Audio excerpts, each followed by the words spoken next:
Mungkin orang tanya, ADHD tu apa bendanya? ADHD ni adalah nama yang tidak betul. Dia dah banyak kali tukar nama dah. Nama yang lebih tepat untuk ADHD berdasarkan kefahaman dalam literature, kajian yang ada pada tahun 2025 ni ialah Executive Functions Deficit Disorder. Tetapi Profesor Russell Barkley, antara penyelidik yang paling senior dan paling banyak kajian tentang ADHD ni, dia baru sahaja bersara. Di hujung persaraan dia, dia berpendapat, tak payahlah tukar. Walaupun nama tu tak betul. Kerana kalau tukar nanti, kena tukar undang-undang, kena tukar polisi insurans. ADHD ni ialah satu gangguan yang berlaku kepada fungsi eksekutif. Executive function bermaksud benda yang kita buat kepada diri kita sendiri, dekat otak kita. Kalau kita belajar tentang otak manusia ni ada 3 bahagian. Bahagian yang paling cepat siap, sebab dia dah start terbentuk semenjak daripada mula kejadian dalam rahim ibu lagi, ialah otak kat belakang ni lah. Bahagian belakang ni ialah bahagian yang menjaga benda-benda yang automatik kat badan kita. Kelipan mata, degupan jantung, pengaliran darah, semua ni kan. Dan otak tu kadang-kadang dulu-dulu orang panggil otak reptilia, sebab reptilia pun ada.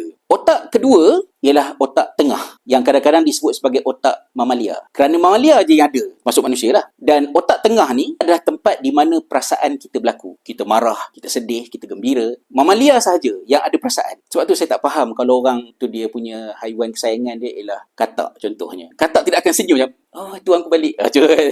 Dia macam tu je lah kan ya. Tapi kalau kucing kat belakang ni ke kan, anjing ke, bila tuan dia balik tu dia akan, oh happynya. Dia boleh menunjukkan perasaan. Hanya manusia saja ada bahagian yang ketiga pula, iaitu bahagian dekat depan ni yang dipanggil prefrontal cortex. Prefrontal cortex atau frontal lobe kat depan ni ialah bahagian yang buat 7 fungsi eksekutif tu. Dan bahagian depan ni adalah bahagian yang paling lambat siap secara fizikal. Dia siap dia, orang perempuan sekitar umur 22, lelaki sekitar 25. Sebelum kita berumur 25, maknanya otak tu tak siap lagi. Bila otak tak siap lagi, fungsi-fungsi eksekutif yang dilakukan oleh bahagian otak tu ialah something yang struggle untuk dibuat even oleh orang biasa. Sebab bahagian otak tu belum siap untuk boleh berfungsi dengan sepenuhnya. Siap 25. Matangnya pula, Profesor Russell Barkley mengatakan bahawa dia memakan masa, average dia ialah sekitar usia 40 tahun. Sebelum umur 40, kita mungkin masih tak puas hati dengan parent kita. Bapa ni macam ni, tak puas hati, remaja kan. Sampai umur 40 tahun, baru dia, kalau bapa aku perangai macam ni, entah-entah dia pun mangsa kepada